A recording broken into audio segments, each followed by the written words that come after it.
hormones, if they are in balance, they are great. It's all about being balanced.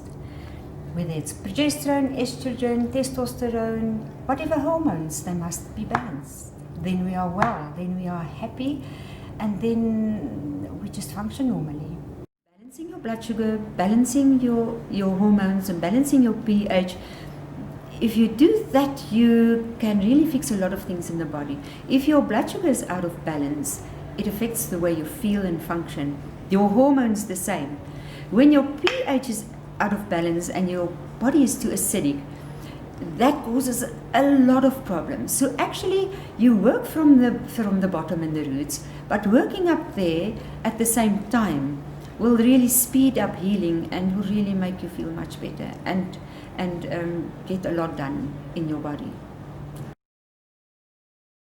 You make estrogen kind of the whole month, but progesterone you make from ovulation to menstruation. Yeah, you're not going to have the same hormones than here, or than here. So you want to actually test 4 times a month to see what's happening with your hormones, not once. If your estrogen is kind of normal and your progesterone goes there, you feel good, you don't have PMS, you are fertile, you ovulate. But what can happen is that we can have too little estrogen, we can have too little progesterone, we can have too much estrogen and too little progesterone, and then there's lots of symptoms. Often, especially young girls, when they have excessive bleeding, painful menstruation, bad PMS, they have high estrogen levels. PMS also is a lack of progesterone, because this is where you normally have PMS before you menstruate. So that progesterone, the progesterone levels are just too low. Sometimes you have high estrogen and low progesterone, and sometimes you can just have too much here and too little here, and you don't understand actually what's happening with you. So progesterone, if you ovulate, you make progesterone, you are fertile. Progesterone is also the hormone that keeps the baby. When you have a miscarriage, often it's because of a lack of progesterone. The other important thing about progesterone is that it builds bone, and estrogen helps that you don't lose bone. So that again, the balance of building bone and not losing bone it's also an important thing with the hormones. When you are menopausal, those high levels of hormones, they just go into a flat line here, and they must still be in balance. From cholesterol, you make pregnenolone. From pregnenolone, you make progesterone. And from progesterone, you make the other hormones. So now we're with blood sugar. Sugar, sugar, sugar, sugar, sugar. I think all of us have been addicted to sugar at one stage or another. But what sugar does? Remember, I speak Sabay. Everybody can understand it. So say you have a chocolate. Your blood sugar is there. Whoop, the blood sugar goes up. What happens?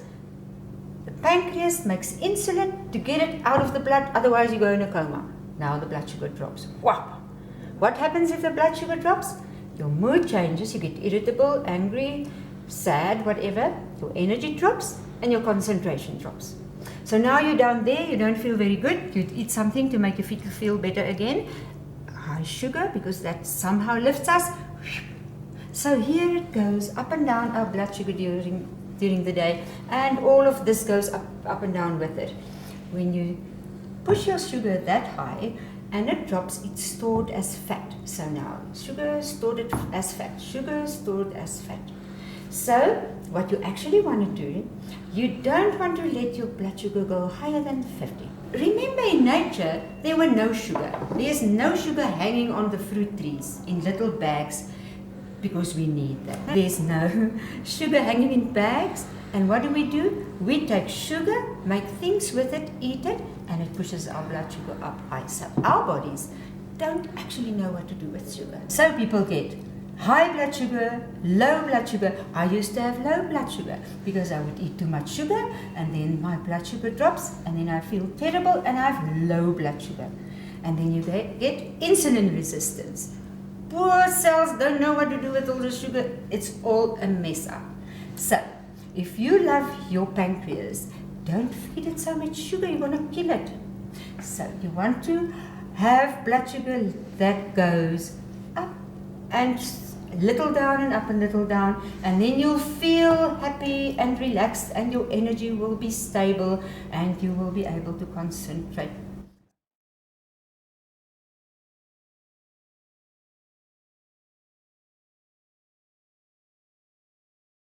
If your diet is not at least 70% plants and mineralized water, your body will be acidic. Karen Thompson wrote this book. She was an alcoholic and a cocaine addict, and then she went to rehab and she left that, but she started eating sugar and realized later that she was now a sugar addict. And she says in her book that sugar is 8 times more addictive than cocaine. And what's interesting is that while cocaine and heroin activate only one spot for pleasure in the brain, sugar lights up the brain like a pinball machine.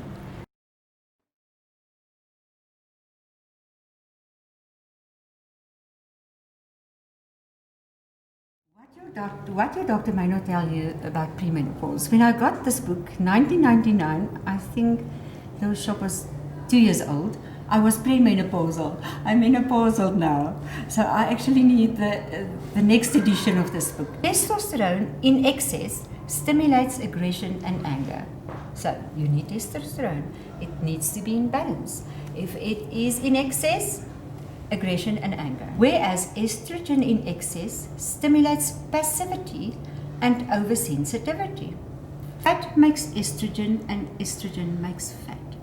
If you have excess estrogen and you have too much body fat, you're not going to get rid of the excess estrogen because the fat cells just makes more estrogen and the estrogen makes more fat. Let me just tell you what is the symptoms of excess estrogen for women. Puffiness and bloating, rapid weight gain, anxious depression, insomnia, weepiness, abnormal pap smear, breast tenderness, and heavy bleeding.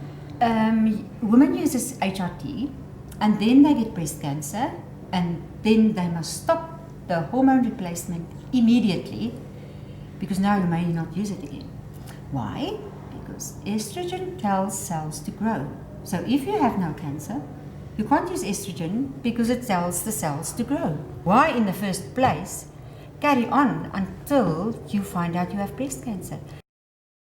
One needs to be in balance. There's so many things to do to balance hormones naturally without having the threat of breast cancer.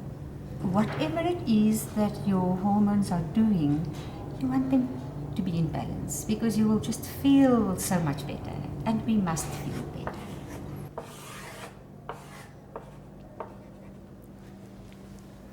If your hormones and your blood sugar is balanced, you will balance your weight and you will be happy. If everybody loved themselves and take care of themselves, nobody else have to take care of everybody else. We just all take care of ourselves.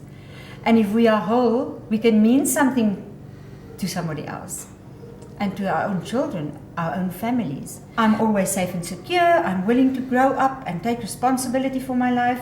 I forgive others and now create my own life the way I want it. I am safe. I'm willing to forgive the past. I forgive easily. I'm free. So those are the kind of things that you must start doing to reprogram while you do the physical diet thing. Because if you just do the physical diet thing, it's not going to get you anywhere. You're going to eat right, you're going to lose a kilo, then you're going to stop, and you're going to eat crap, and then you're going to get back. And it's hard to do that. And you're going nowhere. So we need to work the mind, the heart, the body, all together, because they all work together.